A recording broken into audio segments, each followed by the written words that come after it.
Well, what have they done lately for our real wayward sons? Here are three guys that individually, if you were using them interacting with other people, could be meaningful parts of this roster.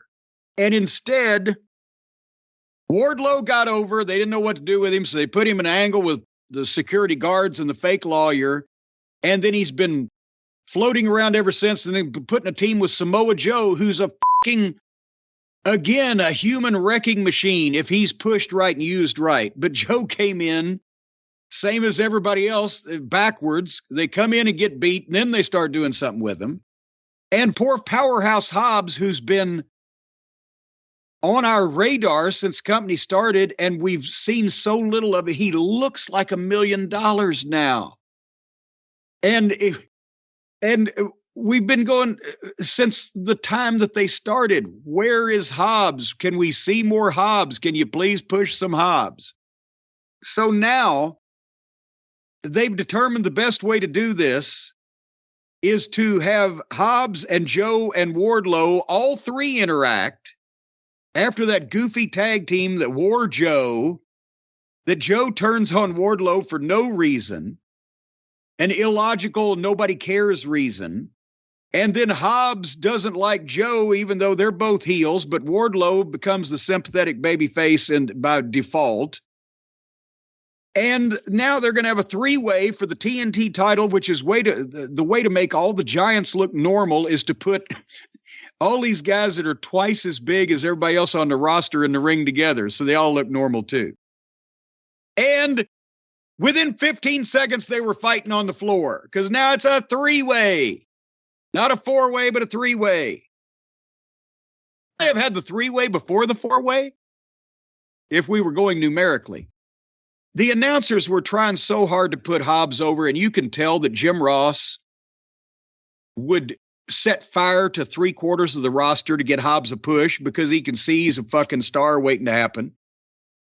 But you can't really tell how anybody's work is coming along. I mean, Joe's is fine. We know that. Wardlow and Hobbes we'd like to see, but nobody's going to look really good or get over in this, and nobody's really working like a heel or a baby face. They're doing moves.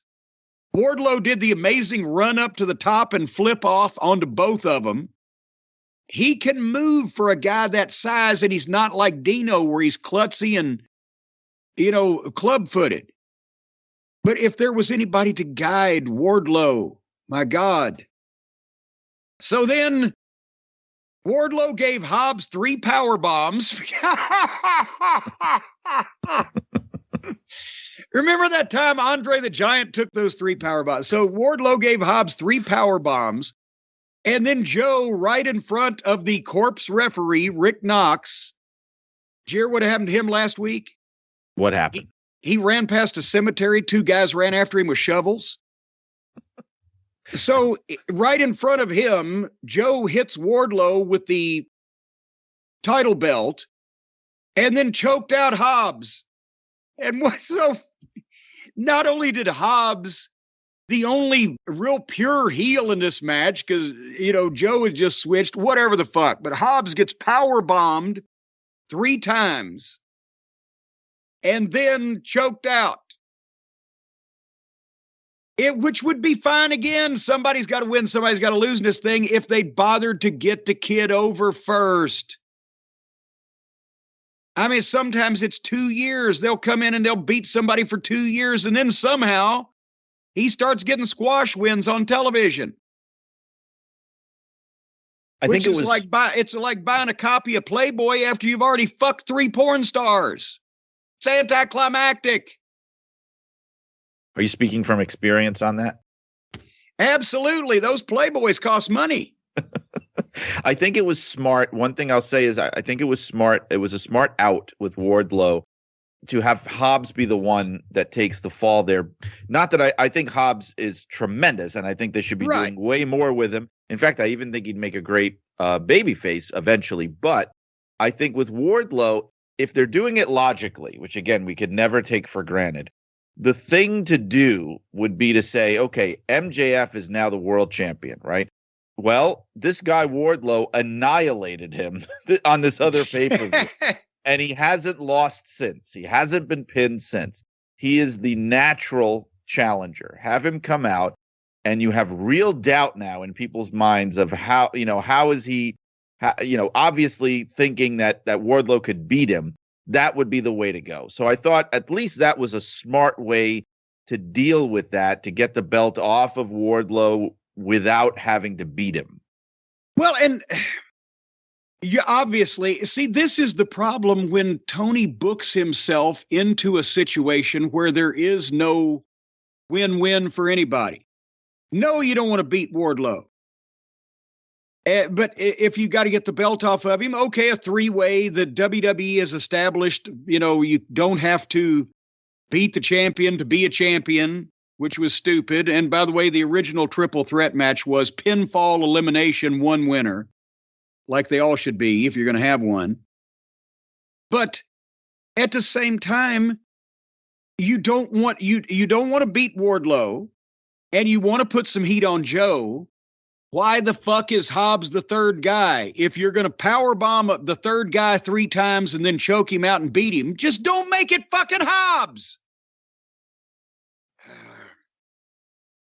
Because, they've got, as we noticed when we went through the roster, they got 150 people in this company.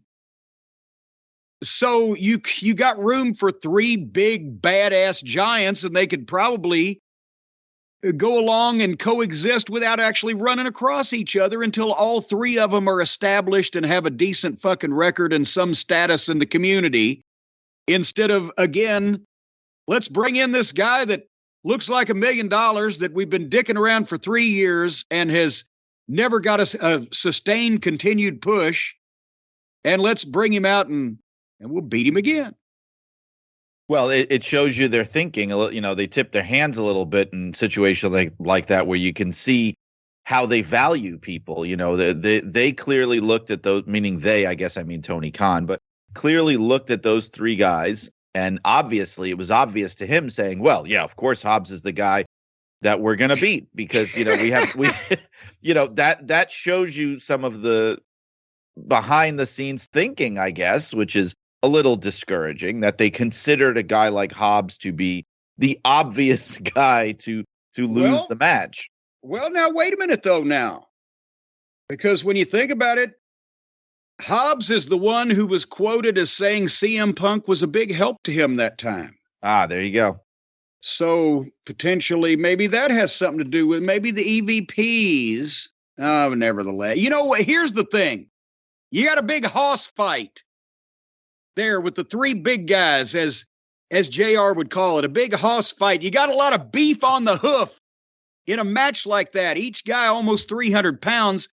That's some meat. That's some solid byproduct of beef right there. And that's exactly, Brian Solomon, what you're going to get and what everybody's going to get when they go to our friends at Omaha Steaks. I'm not talking about actual human flesh. I'm not talking about, they're not actually going to carve up a wrestler and ship it to you, although you have to pay extra for that. Depends on the wrestler. Well, and the pickled earlobes are a delicacy. But nevertheless, if you want some beef this holiday season, it may be a little late now for Thanksgiving, but Christmas is coming up too, and it doesn't matter. You got to eat every day, whether it's a holiday, whether it's a day with a Y in it, whether you're working, whether you're off, you can't eat when you sleep. So wake up and eat some meat.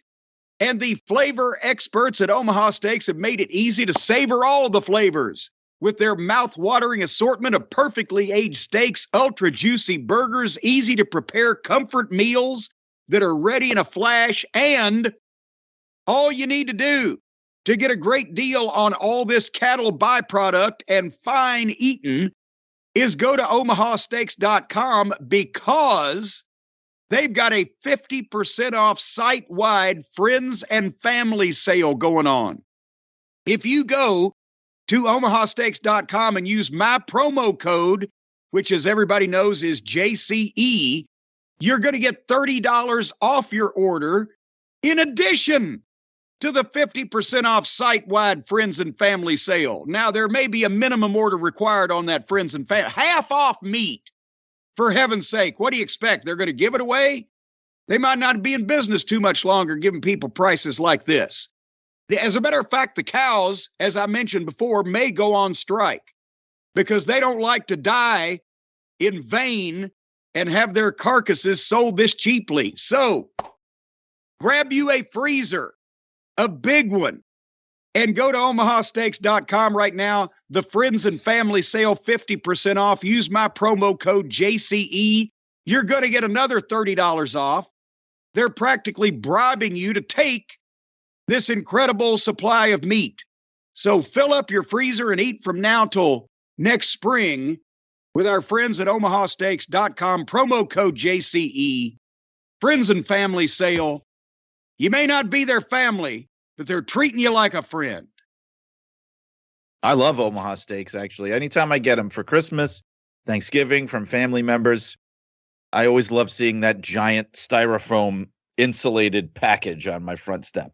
And then you can reuse that also for a nice little styrofoam cooler for your own. Every time you order the Omaha Steaks, you got a free styrofoam cooler there. There you go. And for heaven's sake, nobody beats their meat. Omaha Steaks. All right.